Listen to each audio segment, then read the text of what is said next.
bersukaria. Hai, mari semua ke Betlehem. Lihat yang lahir, Raja bala surga. Sembah dan puji Dia, sembah dan puji Dia, sembah dan puji Dia, Tuhanmu. Sembah dan puji Dia,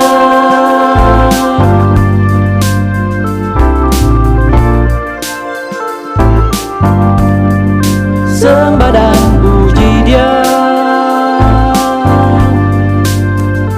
Terang yang ilahi, Allah yang sejati telah turun menjadi manusia. Allah sendiri dalam rupa insan. Sembah dan puji Dia, sembah dan puji Dia, sembah dan puji Dia, Tuhanmu.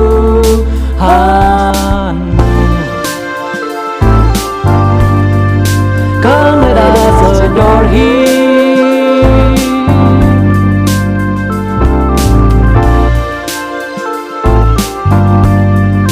Come, let us adore Him.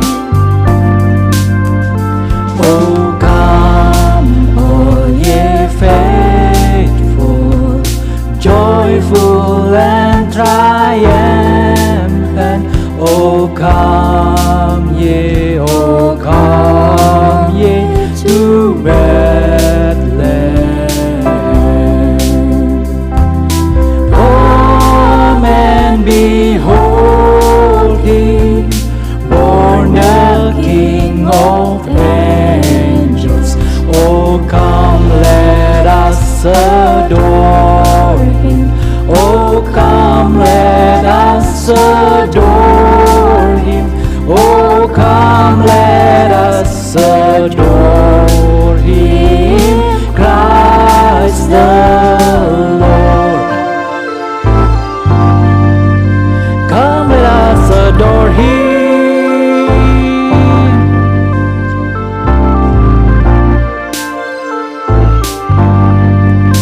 Come, let us adore Him. Sembah dan puji Dia,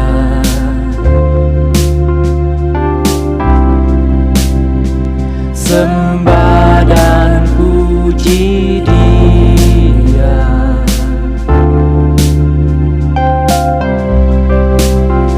sembah dan puji Dia, sembah dan puji Dia, sembah dan puji Dia, Tuhanku.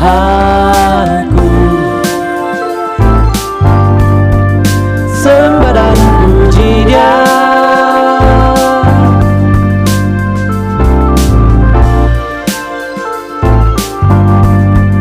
sembah dan puji Dia.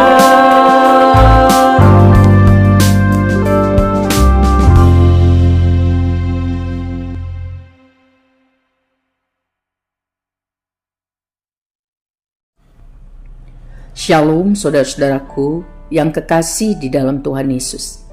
Puji Tuhan, kita bisa masuk hari ini Selasa 24 Desember 2024 semata-mata hanya karena kasih karunia Tuhan.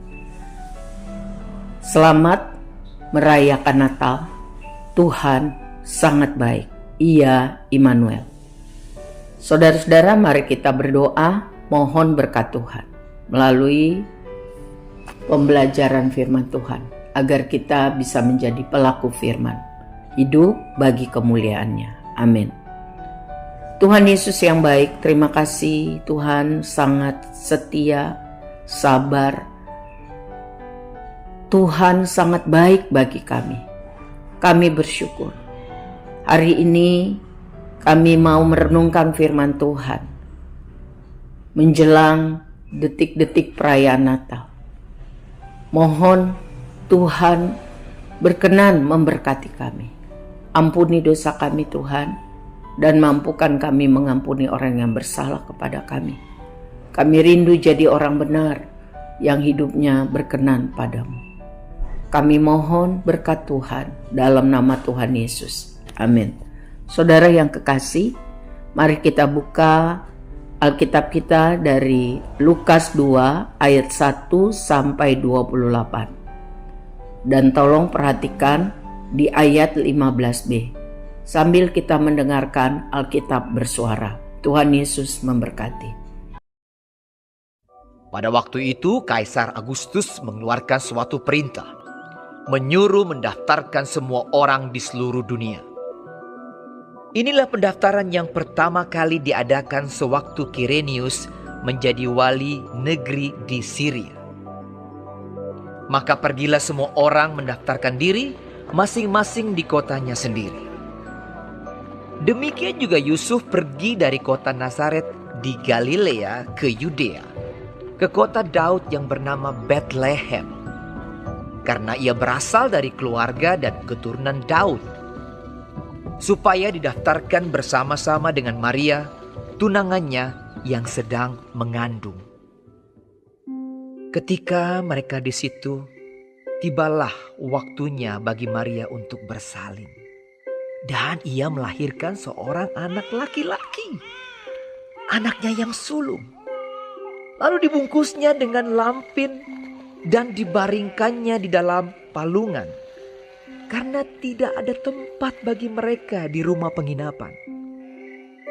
Di daerah itu ada gembala-gembala yang tinggal di padang menjaga kawanan ternak mereka pada waktu malam. Tiba-tiba berdirilah seorang malaikat Tuhan di dekat mereka, dan kemuliaan Tuhan bersinar meliputi mereka dan mereka sangat ketakutan. Lalu kata malaikat itu kepada mereka, Jangan takut, sebab sesungguhnya aku memberitakan kepadamu kesukaan besar untuk seluruh bangsa. Hari ini telah lahir bagimu juru selamat, yaitu Kristus, Tuhan, di kota Daud. Dan inilah tandanya bagimu, kamu akan menjumpai seorang bayi dibungkus dengan lampin dan terbaring di dalam palungan. Dan tiba-tiba tampaklah bersama-sama dengan malaikat itu sejumlah besar bala tentara sorga yang memuji Allah. Katanya, Kemuliaan bagi Allah di tempat tinggi, dan damai sejahtera di bumi, di antara manusia yang berkenan kepadanya. setelah malaikat-malaikat itu meninggalkan mereka dan kembali ke sorga, gembala-gembala itu berkata seorang kepada yang lain, Marilah kita pergi ke Bethlehem untuk melihat apa yang terjadi di sana, seperti yang diberitahukan Tuhan kepada kita. Lalu mereka cepat-cepat berangkat dan menjumpai Maria dan Yusuf dan bayi itu yang sedang berbaring di dalam palungan. Dan ketika mereka melihatnya, mereka memberitahukan apa yang telah dikatakan kepada mereka tentang anak itu. Dan semua orang yang mendengarnya heran tentang apa yang dikatakan gembala-gembala itu kepada mereka. Tetapi Maria menyimpan segala perkara itu di dalam hatinya dan merenungkannya. Maka kembalilah gembala-gembala itu sambil memuji dan memuliakan Allah, karena segala sesuatu yang mereka dengar dan mereka lihat semuanya sesuai dengan apa yang telah dikatakan kepada mereka. Dan ketika genap 8 hari dan ia harus disunatkan, ia diberi nama Yesus, yaitu nama yang disebut oleh malaikat sebelum ia dikandung ibunya. Dan ketika genap waktu pentahiran, menurut hukum Taurat Musa, mereka membawa dia ke Yerusalem untuk menyerahkannya kepada Tuhan. Seperti ada tertulis dalam hukum Tuhan, semua anak laki-laki sulung harus dikuduskan bagi Allah. Dan untuk mempersembahkan korban menurut apa yang difirmankan dalam hukum Tuhan, yaitu sepasang burung tekukur atau 2 ekor anak burung merpati. Adalah di Yerusalem seorang bernama Simeon. Ia seorang yang benar dan saleh yang menantikan penghiburan bagi Israel. Roh Kudus ada di atasnya, dan kepadanya telah dinyatakan oleh Roh Kudus bahwa ia tidak akan mati sebelum ia melihat Mesias, yaitu Dia yang diurapi Tuhan. Ia datang ke bait Allah oleh Roh Kudus. Ketika Yesus anak itu dibawa masuk oleh orang tuanya untuk melakukan kepadanya apa yang ditentukan hukum Taurat, ia menyambut anak itu dan menatangnya sambil memuji Allah. Katanya, Saudara, mari kita lihat lagi bagian 15b. Marilah kita pergi ke Betlehem untuk melihat apa yang terjadi di sana, seperti yang diberitahukan Tuhan kepada kita. Ini perkataan gembala-gembala itu. Marilah kita pergi ke Betlehem untuk melihat apa yang terjadi di sana, seperti yang diberitahukan Tuhan kepada kita. Saudaraku, Betlehem adalah kota kelahiran Raja Daud, kota yang kecil. Tuhan Yesus lahir di sana dan dicatat dibaringkan dalam palungan, tempat makanan hewan. Mengapa Tuhan Yesus lahir tidak di kota besar di Yerusalem dan di istana, tapi di tempat yang sangat-sangat sederhana? Mengapa? Karena Tuhan sangat menghargai, sangat mengasihi Daud, hambanya yang baik. Tuhan menilai, melihat hatinya, isi hati, pikirannya. Dia mengasihi Tuhan. Daud dicatat di dalam 2 Samuel 23 memiliki hati yang peka untuk mempersembahkan yang terbaik, yaitu keinginannya bagi Tuhan. Dalam hal ini air dari perigi Betlehem yang ada di pintu gerbang yang dijaga ketat oleh Filistin, musuh-musuhnya. Diambil air itu dengan mempertaruhkan nyawa 3 anak buahnya. Sesudah dapat, bukan Daud minum untuk memuaskan keinginannya, tapi dia mempersembahkan sebagai korban curahan bagi kemuliaan Tuhan. Jadi hati Daud itu sungguh-sungguh mengasihi Tuhan, walaupun dia tidak terlepas dari kesalahan dan dosa. Ya, tetapi begitu dia ditegur, diingatkan, dia langsung bertobat dan kembali mau mengasihi Tuhan. Di dalam 1 Samuel 16 dicatat bahwa Roh Kudus berkuasa atas Daud. Dia orang yang berani membela nama Tuhan. Tapi dia juga rendah hati. Di dalam 1 Samuel 16 ayat 18 tercatat bahwa Tuhan menyertai Daud. Jadi Tuhan memilih untuk lahir di kota kecil Betlehem. Itu adalah karena ia sangat menghargai kasih Daud kepadanya. Ya. Tuhan bisa memakai hal-hal kecil, hal-hal sederhana untuk maksud yang mulia, maksud besar, asal itu sesuai dengan kehendak Tuhan, rencana Tuhan, di dalam tangan Tuhan. Lihatlah saudara, bahwa Tuhan benar bisa memakai, memperhatikan hal-hal yang kecil, hal-hal yang sederhana, kelihatan rendah, untuk maksud Tuhan yang besar dan mulia. Silsilah nenek moyang Tuhan Yesus di dalam Matius 1 mencatat 4 nama wanita: Tamar, Rahab, Rut, Batsheba. adalah wanita-wanita yang sebenarnya kurang berharga secara etnis dan etis. Ada nama yang bukan orang Israel. Ada nama yang punya reputasi buruk. Ya. Tetapi Tuhan memakai hidup mereka untuk maksud mulia, maksud besar. Diangkat, dipulihkan, diperbaharui, ya, ditransformasi. Dapat anugerah menjadi nenek moyang Yesus Kristus Tuhan kita. Di pandangan manusia mereka kurang etis, nggak cocok secara suku bangsa. Tapi Yesus Kristus datang sebagai juru selamat bagi orang-orang berdosa. Ya. Rencana Tuhan tidak pernah gagal. Karya Tuhan tidak dibatasi oleh kegagalan-kegagalan manusia, dosa manusia. Tuhan bisa bekerja melalui orang biasa, orang kecil, orang hina untuk melaksanakan kehendak-Nya. Yang penting sesuai kehendak Tuhan.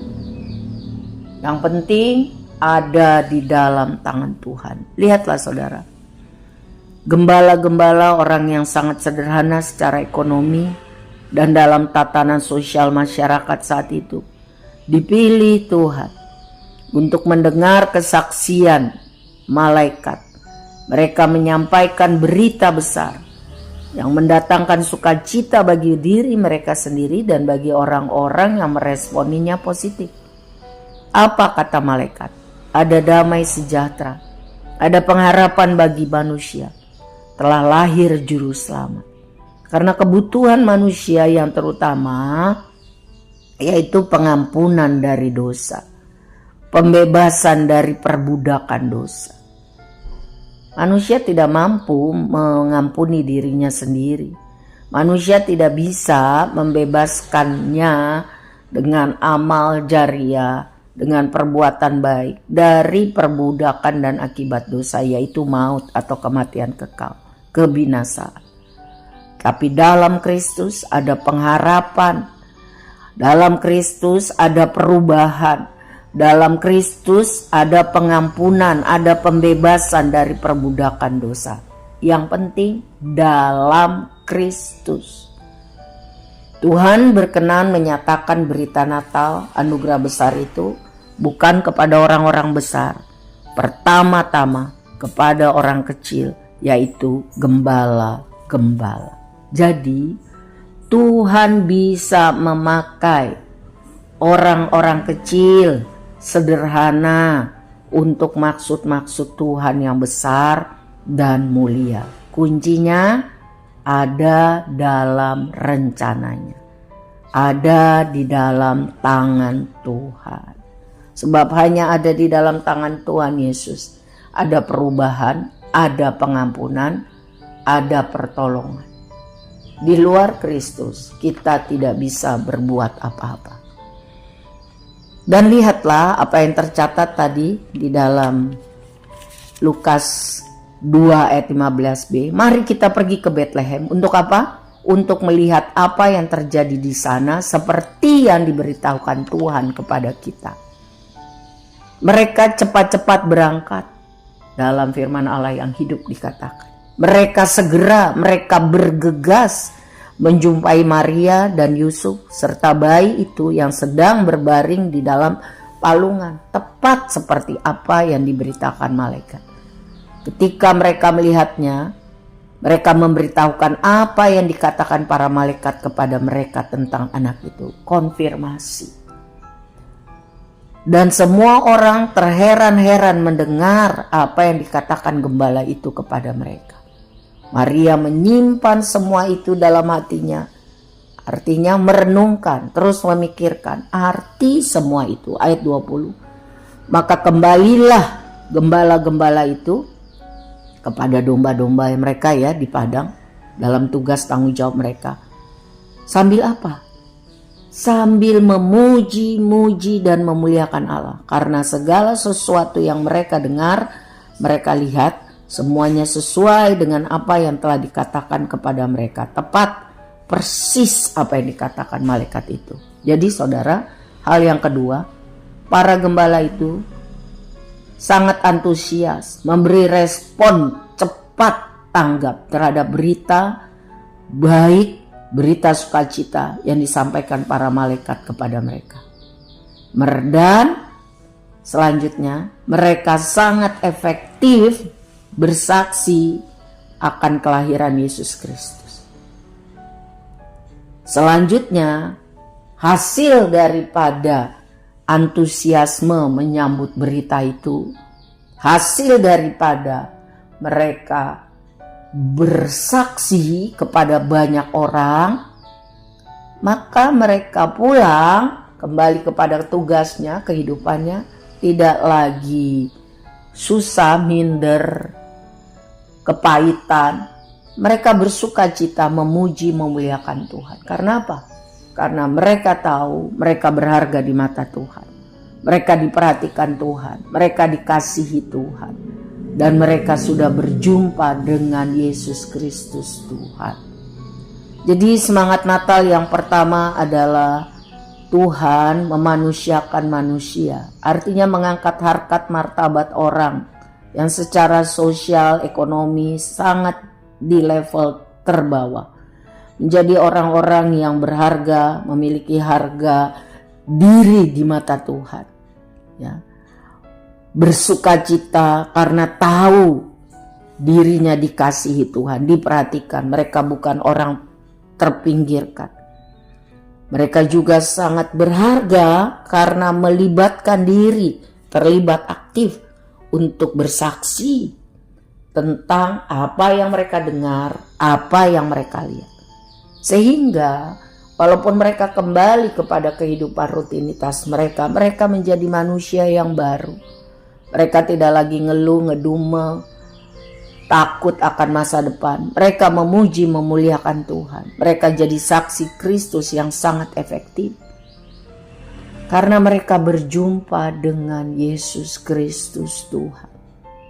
Orang yang tadinya takut, minder, berubah menjadi orang yang sangat percaya Tuhan mengasihinya. Sangat bersukacita. Orang yang tadinya tidak berarti, miskin, bodoh, kecil, menjadi orang yang merasakan, mengalami perubahan hidup berarti, damai sejahtera, sukacita. Bersaksi, berani bersaksi tentang apa yang mereka dengar dan mereka lihat, yaitu tentang berita keselamatan besar, yaitu tentang Yesus Kristus, Juru Selamat Sang Mesias pada banyak orang. Mereka tidak takut lagi tentang masa depan, karena mereka tahu Tuhan mengasihi mereka, Tuhan memperhatikan mereka, Tuhan menghargai mereka, Tuhan pasti menolong dan memberi kekuatan pada mereka, karena mereka berharga di mata Tuhan. Tuhan peduli pada mereka, karena begitu besar kasih Allah akan dunia ini, sehingga diberikan anaknya yang tunggal, supaya barang siapa yang percaya kepadanya tidak binasa, melainkan beroleh hidup yang kekal. Yesus adalah Tuhan, dan itu dia katakan sendiri dalam Yohanes 13 ayat 13. Saudara baca. Meneguhkan iman kita di masa Natal tahun 2024 ini, bahwa Tuhan memperhatikan dan mengasihi kita. Mungkin kita merasa kecil, tidak berharga, hina, takut, depresi, frustasi, tidak mengerti apa yang harus dibuat, gelap masa depan. Tetapi mari kita berjumpa dengan Tuhan. Tuhan bisa merubah keadaan 180 derajat. Tuhan bisa memakai hal-hal kecil sederhana untuk maksud yang besar dan mulia. Yang penting hidup di dalam Tuhan. Yang penting hidup disertai Tuhan. Cari Tuhan setiap hari. Baca firman Tuhan. Renungkan firman Tuhan. Ingat-ingat, pikirkan, dan lakukan. Dosa kita segera bertobat. Minta ampun sama Tuhan. Karena kita semua manusia yang tidak atau belum sempurna. tapi Tuhan melihat hati. Tuhan melihat kerinduan kita, keinginan kita untuk lebih hari lebih menyenangkan Tuhan, hidup jadi pelaku firman. Dan sesudah kita bertemu dengan Tuhan, jangan lupa setiap hari minta keberanian dan kesempatan untuk bisa menjadi saksi Tuhan yang efektif kepada banyak orang. Keluarga besar, teman-teman, komunitas, secara langsung maupun tidak langsung secara online, melalui perkataan, melalui perbuatan, melalui postingan. Karena Tuhan masih kasih kita hidup sampai hari ini, saudara, tujuannya untuk jadi saksi Kristus, hidup mempermuliakan Tuhan, menjadi imamat yang rajani, orang-orang yang dipakai Tuhan bersaksi kepada banyak orang tentang pengalaman hidup kita dengan Tuhan. Kita dulu jahat, kita dulu sesat, tetapi karena Tuhan menyelamatkan, Tuhan memulihkan, Tuhan memakai hidup kita yang kecil, kurang berharga, tidak berharga dan hina ini, Tuhan ubah menjadi maksud mulia. Nama Tuhan dimuliakan karena isi hati Tuhan adalah keselamatan jiwa-jiwa. Sebab itu, mari kita pergi ke Bethlehem untuk melihat apa yang terjadi di sana, seperti yang diberitahukan Tuhan kepada kita, seperti yang dilakukan para gembala pada Natal pertama. Itulah juga yang kita harus lakukan. Kalau Tuhan masih kasih kita hidup sampai hari ini, Tuhan masih kasih kita hidup sampai 2025 dan seterusnya. Dimanapun kita berada, ingat, hidup kita harus di dalam tangan Tuhan setiap hari. Dan jadilah saksi Kristus. Maka sukacita, damai sejahtera, hidup yang berharga di mata Tuhan, kita terima di dalam nama Tuhan Yesus. Amin. Mari kita berdoa. Terima kasih Tuhan Yesus buat kesempatan mempelajari firman Tuhan. Tapi lebih daripada itu, kami mau merenungkan, terus memikirkan, dan Tuhan mampukan kami melakukannya, supaya hidup kami menyenangkan hati Tuhan, supaya hidup kami efektif seperti apa yang Tuhan mau. Kami undang Tuhan menguasai roh, jiwa, tubuh kami. Apapun yang terjadi, yang penting Tuhan Immanuel. Apapun yang terjadi, biar Tuhan pakai hidup kami sesuai kehendak-Mu. Kami menyerahkan hidup kami di tangan Tuhan. Kami sungguh-sungguh rindu efektif memuliakan Tuhan. Kami menyerahkan masa depan kami di tangan Tuhan. Kami bersyukur Tuhan menganggap kami berharga. Tuhan mengasihani kami. Dan Tuhan tolong kami untuk bisa hidup sesuai kehendak-Mu. Berkat Tuhan atas anak remaja, pemuda, sekolah minggu. Mereka dipakai Tuhan menjadi saksi Tuhan yang efektif. Penuhkan mereka dengan roh-Mu. Beri roh yang bernyala-nyala untuk menyenangkan hati Tuhan. Demikian para pria dan wanita, dari yang termuda sampai yang paling senior, tetap dipakai Tuhan menjadi alat kemuliaan Tuhan. Jadi saksi Kristus. Ampuni kami kalau kami selama ini hidup tidak fokus kepada kehendak-Mu. Kami mau bertobat dan kami mau jalani hidup setiap hari hanya menyenangkan hati Tuhan. Roh, jiwa, tubuh kami serahkan di dalam tangan kasih Tuhan. Mari saudara, angkat tangan kita, sungguh-sungguh dengan iman terima berkat di dalam nama Tuhan Yesus.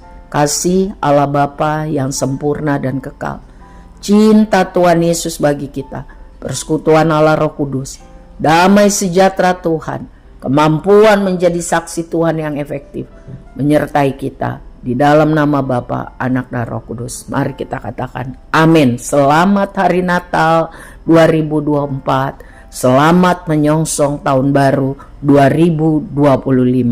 Tuhan beserta kita. Amin.